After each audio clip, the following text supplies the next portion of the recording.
Welcome back. It's time for us to get the latest in the world of politics with Natasha Puri in today's installment of the Politics Wrap. Natasha, what do you have for us? Thank you so much, Bali. Well, we've got a couple of stories, and of course, shortly we'll be speaking to Dr. John English Molepo on all the developments, especially the Cabinet Lekgotla that's coming up this weekend. But to this story right now, a group of walkers from Mpumalanga province have completed a 12-day cross-country walk for unity in commemoration of the Mandela Month. The group arrived in Mbombela today after completing a 500 kilometers walk, which began at the Lebombo border on the 1st of July. The walk aimed at uniting all Africans, including a trek across the borders of South Africa. A group of 67 walkers crossed to Mozambique and then to the Kingdom of Eswatini before making their way back to the country. Their journey started in Mbombela to Mozambique, then via Eswatini and back to Mbombela. You have seen the previous years what happened with the xenophobic attacks in our country. So we decided to stand up as fellow cars and do a walk that will unite all Africans. That's why we decided to do this walk, walking from Lebombo border post into Mozambique and then via Swaziland, Kingdom of Eswatini and back in South Africa. In Mozambique, we donated food passes, whole lot of food passes. The same thing, close to 100 families in the Kingdom of Eswatini benefited from the project on food passes. The same thing happened to families in Hlazatshe yesterday. President Cyril Ramaphosa will chair the first Government of National Unity Cabinet Lekgotla this weekend, which will comprise of 11 political parties. This will be the first time in 30 years that several parties take part in drafting the program of action for the country for the next 5 years. The economic trajectory of the country, as well as the energy security, will feature promptly as the Lekgotla will also lay the foundation for the State of the Nation address. Ministers, deputy ministers, and director generals will craft South Africa's economic group plan and initiatives to eradicate the triple challenges of poverty, inequality, and underdevelopment. But just to talk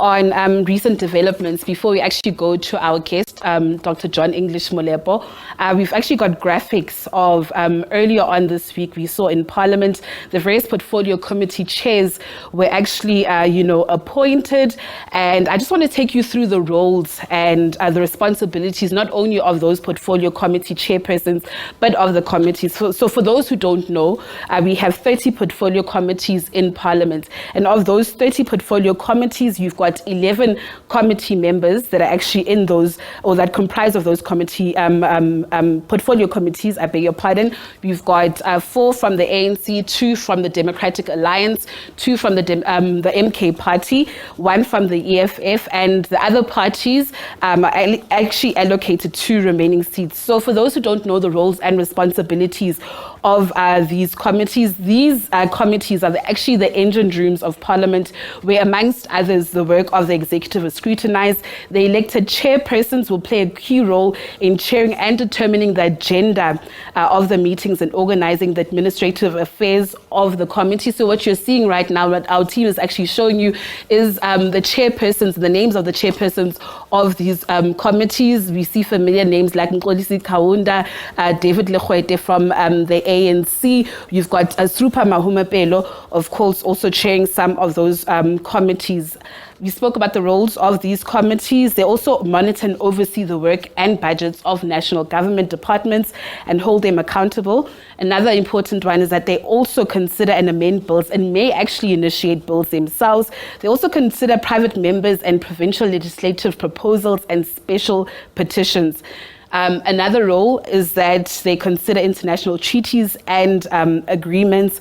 And of course, they also, besides taking care of domestic parliamentary issues, they actually have the powers to summon any person to appear before them and give evidence or produce documents. Now, actually, to talk to us more on this very issue, actually joined by political analyst Dr. John English Molepo.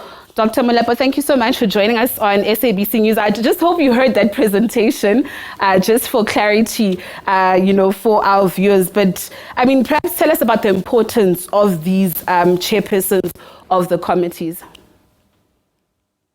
No, thank you, Natasha, and good evening to your viewers. Firstly, we need to appreciate that the Parliament has various committees, your portfolio committee, your ad hoc committee, your joint committees. There are various ad hoc committees, there are various committees, but each and every committee has a very important role to play. Portfolio committees, you'll know that currently we have 3-4 ministers. Therefore, it suggests that each and every ministry or department has to have what you call the portfolio committee.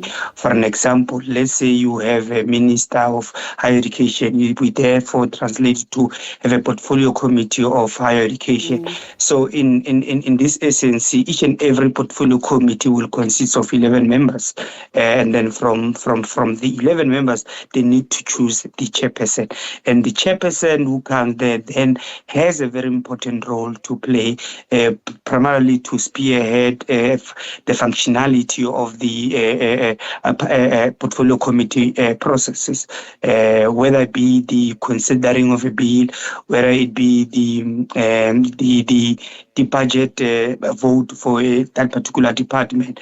So the chairperson becomes the central person who runs together with his colleagues, also the secretariat of that particular portfolio committee, to ensure in terms of the administrative process are unfolding, but also to also give responsibilities to the committee members. For an example, you have like a department which has two, let's say, look at the Department of Agriculture and Land Affairs. They have two important portfolios within a department. Therefore, the chairperson can also say, amongst the 11, can I divide the 4 to work for land affairs and others look for agriculture, so that they can work on the functionality of the portfolio committee and the activities that happens in that particular committee. So the chairpersons are important, and they drive the ship of that particular designated committee.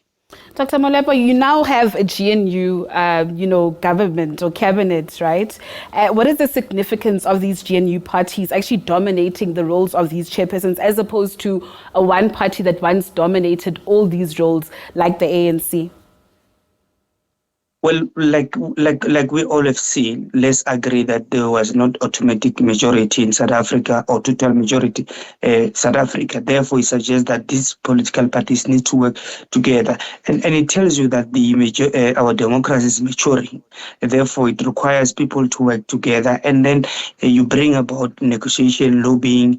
That's why those are critical skills that are needed. For an example, if you were to look one of the portfolio committees, higher education. I will just use example as higher education. You have 4 coming from the ANC and others coming from the opposition. But if we were to check the component on how the GNU has translated, I think it has also impacted in portfolio committees, because those who have formed the GNU are now forming part of portfolio committees, particularly the chairpersons. But if we were to look in terms of the representation, I think the ANC could, in terms of portfolio committee chairperson, they've worked close to 60 to 70%. So I think maybe I wouldn't translate to their skills of negotiating, but of lobbying. But I think they've worked very well comparing to the other colleagues that they have in the GNU. So I think what happens here behind the scene, which I think majority of us are not aware, I think the political parties sit before they can even sit in a formal meeting just to lobby each other, just to engage, so that whenever they go to a meeting, normally you find that they all agree. For an example, if you were to look there for the justice where they were submitting the name of Dr. Tlhophe, it was very tense. But because of these people were in a caucus before the actual formal meeting, that's why we could have seen that Dr. Tlhophe losing that particular committee. So it's important in terms of this GNU that these political parties who are in that particular GNU now and then reflect, talk, and engage and find each other, so that there will be progress, and stability, and so on. Does this perhaps change how Parliament will now work moving forward? Not at all. The processes are still the same. Systems are still the same. The only part that have changed is the question of lobbying, which has long been taking place. But perhaps it could have been wherein we had the ANC, who knew that they are in majority. But now, because of they are certain political parties that needs also be engaged whenever there's a decision that needs to be taken. So the process of parliament, the systems are still the same. They haven't changed. The only part that we have seen is that we are now seeing inclusivity of other political parties playing a very important roles or getting critical position in parliament.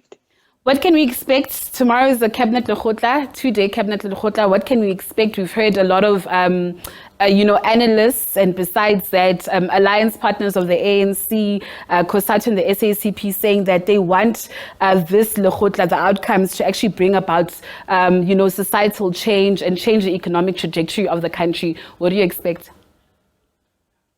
Well, I expect them to continue with the government, but primarily looking at the core fundamental issues which are affecting the people of South Africa. First of all, the question of economy, the question of unemployment, the question of inequality in South Africa.